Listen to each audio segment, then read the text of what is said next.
बहनों भाइयों नमस्कार, जय माता की। धनु लग्न और धनु राशि, जिन भी जातक का धनु लग्न में जन्म होता है या धनु राशि है, धर्म त्रिकोण के धर्म एंगल से जन्म हुआ है। सीधी सी बात है कि ऐसे लोग धर्म का कार्य करने के लिए इस पृथ्वी पर भेजे जाते हैं। धनु लग्न और धनु राशि के जितने भी जातक हैं, उनके चेहरे की जो ओरा होती है वो दिव्यता वाली होती है। यानी ऐसे लोगों के चेहरे को देख करके नमन करने का मन होता है। ऐसी होती है धनु लग्न और धनु राशि। लेकिन शायद आपको यह भी मालूम है कि धनु लग्न या धनु राशि, इसमें राहु नीच का होता है। मतलब क्या है इसका? धनु लग्न धनु राशि नैसर्गिक कुंडली में भाग्य भाव, प्रारब्ध भाव, और वहां पर राहु का नीच हो जाना, यानी जो शरीर है, जीवात्मा है, ये पूर्व जन्म के कर्म बंधन में बंधी हुई होती है। और कर्म बंधन में बंधा होना यानी इस जीवन में बड़ा सही ढंग से चलना, यह आवश्यक हो जाता है। अब धनु लग्न और धनु राशि का जो भी जातक होगा, उसके अंदर सबसे बड़ी खासियत यह है कि ज्ञानी होगा। धर्म अध्यात्म का ज्ञान तो होगा ही, सामाजिक ज्ञान भी बहुत रहता है।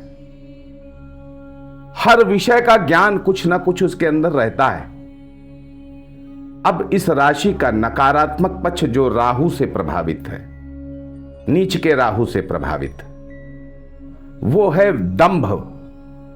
यानी धनु राशि का व्यक्ति ज्ञानी होता है, सर्वज्ञानी होता है, लेकिन उसका विकार है दंभ, अहंकार।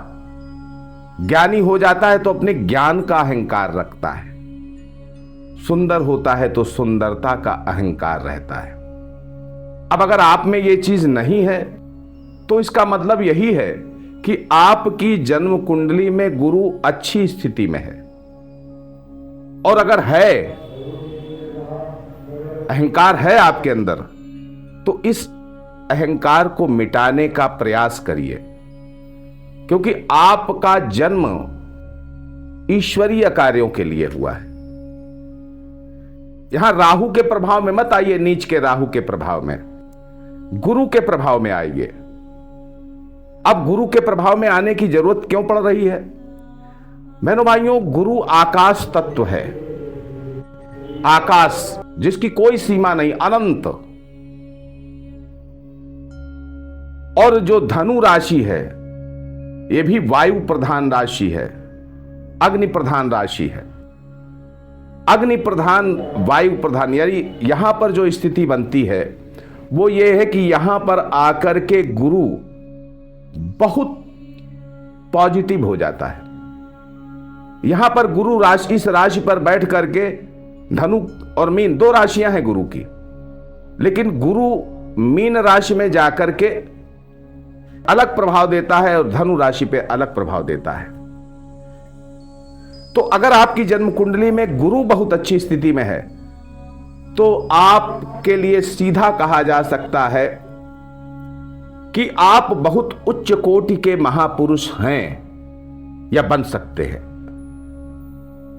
बुद्धिमानी, विनम्रता, ये सारे गुण आपके अंदर हैं। यशस्वी होते हैं और लोगों के बीच में इज्जत के पात्र होते हैं, सम्मान के पात्र होते हैं।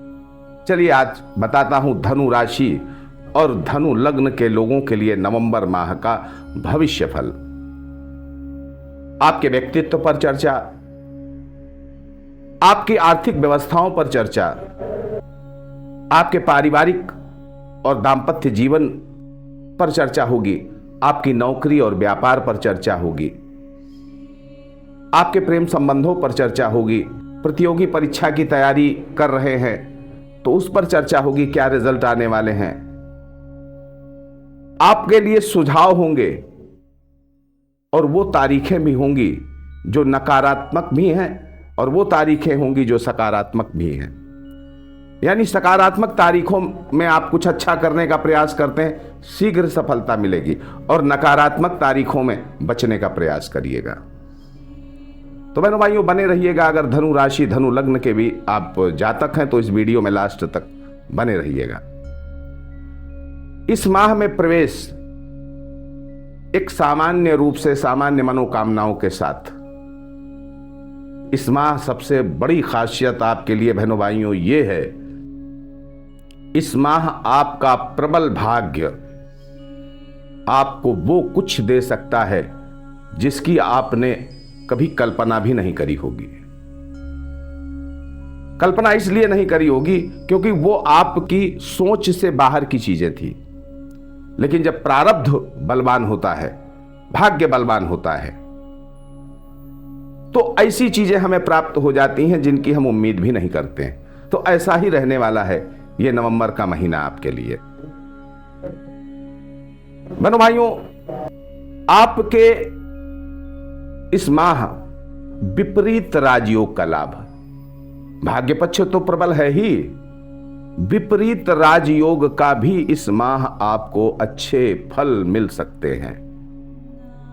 स्वास्थ्य की बात करें तो बहनों भाइयों, स्वास्थ्य के लिए तो मेरा सुझाव यही है कि वाहन प्रयोग में सावधानी आपको रखनी चाहिए।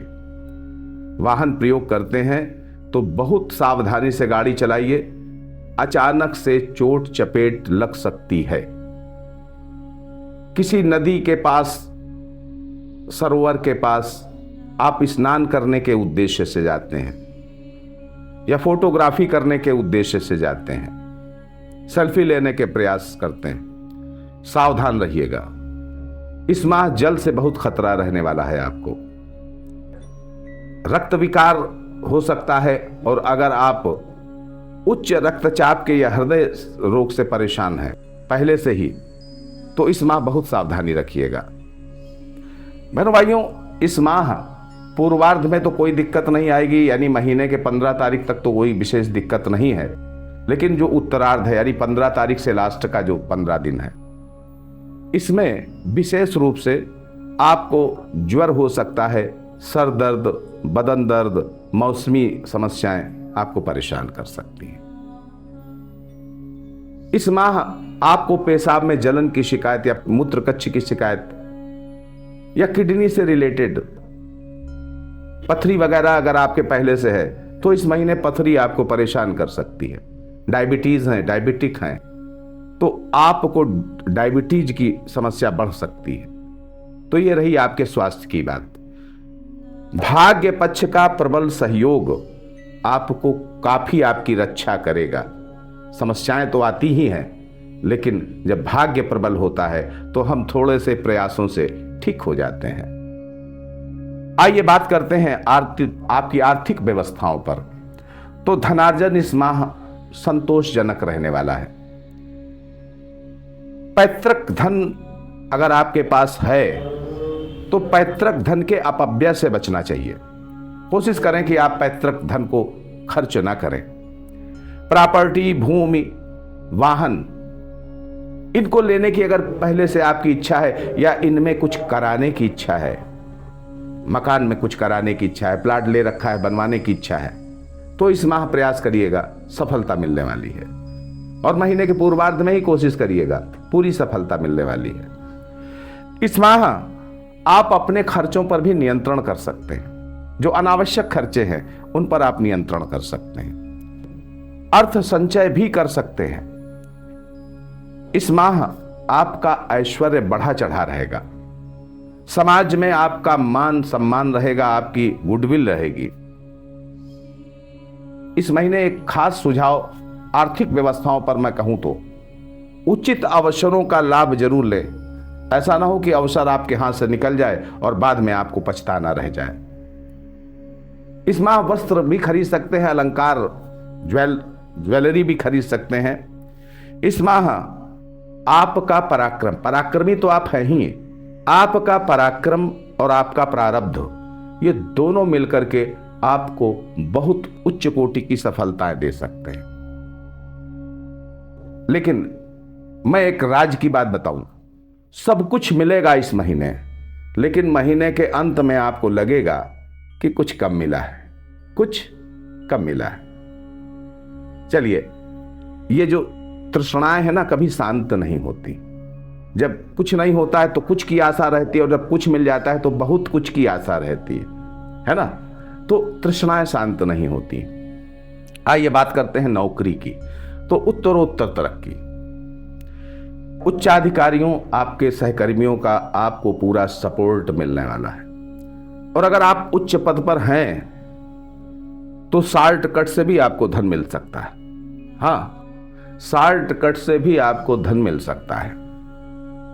महीने के पूर्वार्ध में किसी नए पद की, किसी नई जिम्मेदारी की आपको प्राप्ति हो सकती है, और वो आपके सम्मान में वृद्धि करने वाली है। इस महीने का उत्तरार्ध थोड़ा सा परेशानी देने वाला है। तो उत्तरार्ध तो परेशानी देगा, अब इतना नहीं है कि बहुत ज्यादा परेशानी देगा। आपकी जन्म कुंडली की ग्रह स्थितियां भी बताती हैं उसमें किस लेवल की परेशानी होगी, लेकिन कुछ ना कुछ परेशानी हो सकती है।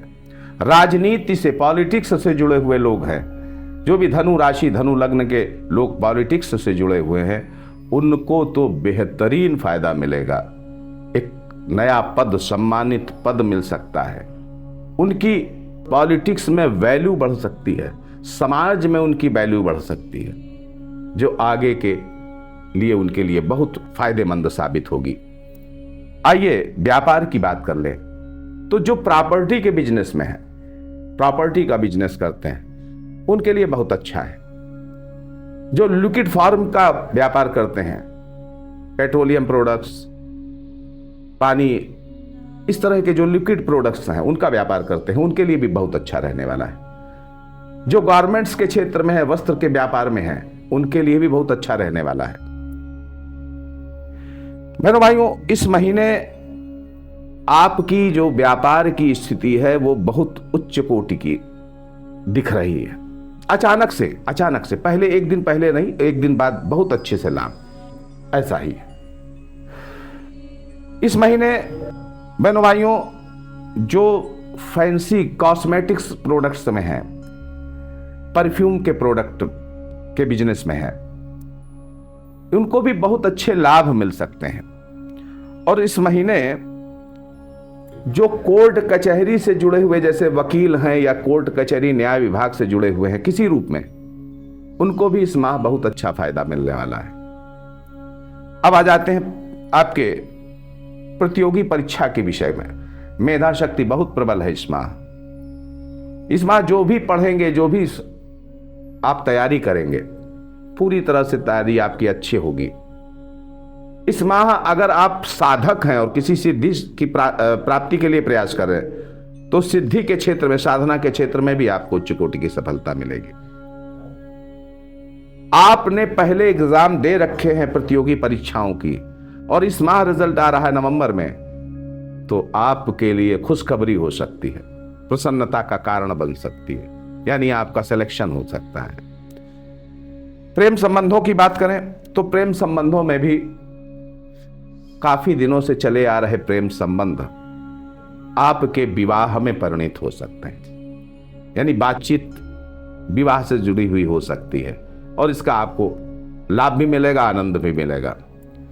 पारिवारिक और दाम्पत्य जीवन की बात करें बहनों भाइयों, तो अपने भाई बहनों के स्वास्थ्य पर ध्यान रखना पड़ेगा, अपने जीवन साथी की आदतों पर ध्यान देना पड़ेगा, उसकी ख्वाहिशों पर ध्यान देना पड़ेगा। और अपने जीवन साथी और आपके बीच में प्रेम संबंध प्रगाढ़ होने वाले हैं इस महीने। लेकिन एक आपको सुझाव इस विषय में देना चाहूंगा कि अपने जीवन साथी के प्रति आपको बहुत ईमानदार रहना चाहिए, पारदर्शी स्वभाव होना चाहिए आपका, आपकी अच्छाइयां और बुराइयां सब उसको मालूम होनी चाहिए। तो पारदर्शिता रखेंगे, दाम्पत्य जीवन बढ़िया रहने वाला है। बहनों भाइयों, इस माह का चैलेंज आप पर है, आपके अपने सेल्फ पर है।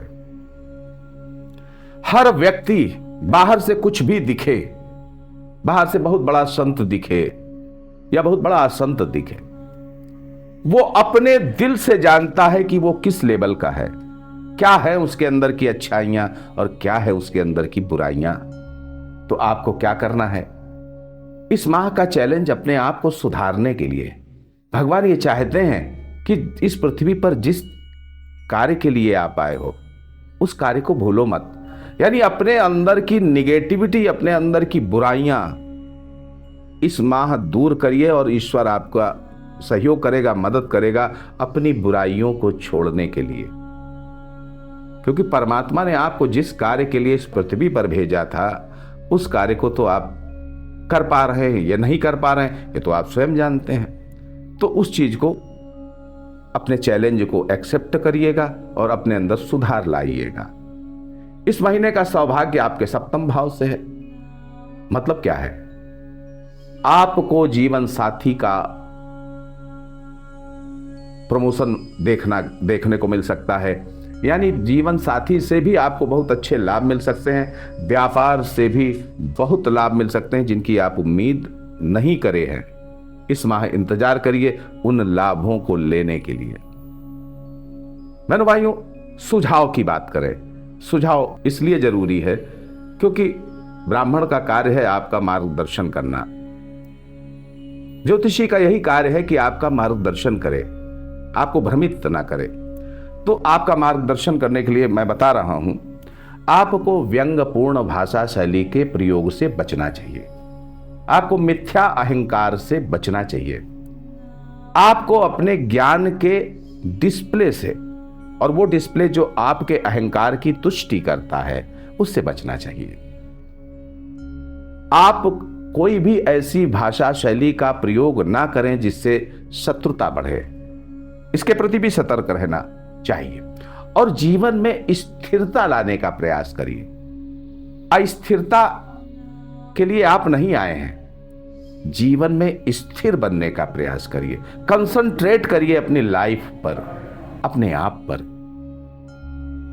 और मानसिक कष्ट आपको ज्यादा हो या शारीरिक कष्ट ज्यादा रहते हों तो आप हनुमान जी की शरण पकड़ लीजिए, हनुमान जी के मंदिर में माथा टेकिए, प्रसाद चढ़ाइए, बांटिए, हनुमान जी का ध्यान करते रहिए, मन में भगवान श्री राम का ध्यान करते रहिए, बड़ी समस्याएं आपकी हल होंगी। बहनों भाइयों, इस माह की शुभ तारीखें कौन सी है?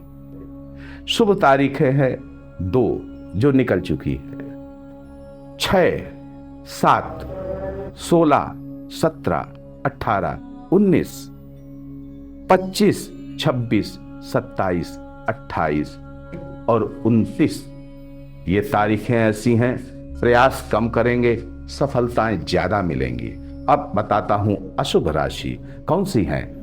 अशुभ राशि नहीं, अशुभ तारीख है, अशुभ तारीख है कौन सी है? 4 तारीख, 9 तारीख, 11 तारीख, 13 तारीख, 15 तारीख, 22, 24 और 30। ये तारीखें आपको मानसिक कष्ट दे सकती हैं, शारीरिक कष्ट दे सकती हैं, आपको कुछ उलझन में डाल सकती हैं, नुकसान दे सकती हैं। बहनों भाइयों, आप सुखी रहें, समृद्ध रहें, इसी मंगलमयी कामना के साथ एक बार प्रेम से बोलिए जय माता की।